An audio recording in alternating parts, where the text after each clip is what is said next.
Hammer time. Go with the flow. It's time. We're going to take you to the movies.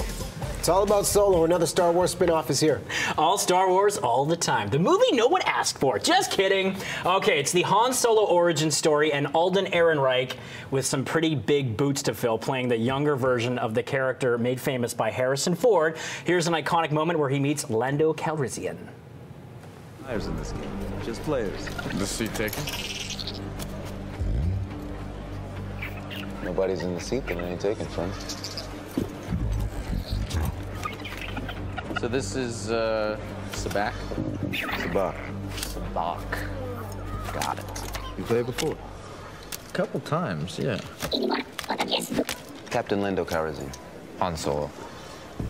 Looks like you're having a good day. I'm a lucky guy. Can I ask you a question, Captain Calrissian? Anything, Han?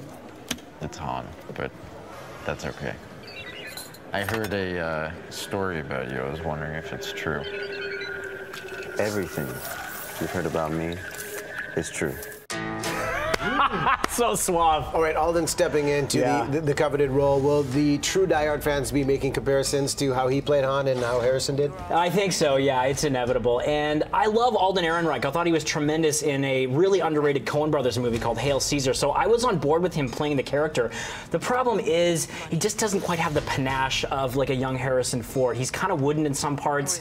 It stumbles a little bit. He actually is not the best part of this movie. Donald Glover in the scenes there, he's doing a little bit more of a Billy D. Williams impression as the character of Lando, and somehow that really works. Now with Alden, he has some mannerisms that kind of mimic Harrison Ford, but other than that, I didn't really feel like he was the same character. Well, it's a breakout party of stars with Alden Ehrenreich, Donald Glover. Who steals the spotlight for the ultimate star of this film? Donald Glover, ultimately. It's also the best Chewie movie. It showcases the Wookiee's talents like you've never seen in any movies. Good dialogue? And there's a wonderful droid right there, voiced by Phoebe Waller-Bridge, who is a scene stealer, really cheeky droid who kind of wants to set all the other robots free. So there's some nice social justice going on there. You know what, though? This movie, it harkens back to the pulpy B-movie adventure stories and flicks and TV serials that George Lucas, the creator of Star Wars, grew up on. Things like Flash Gordon, John Carter. So I feel like he would probably appreciate this adventure because it's just a nice, light, rousing affair.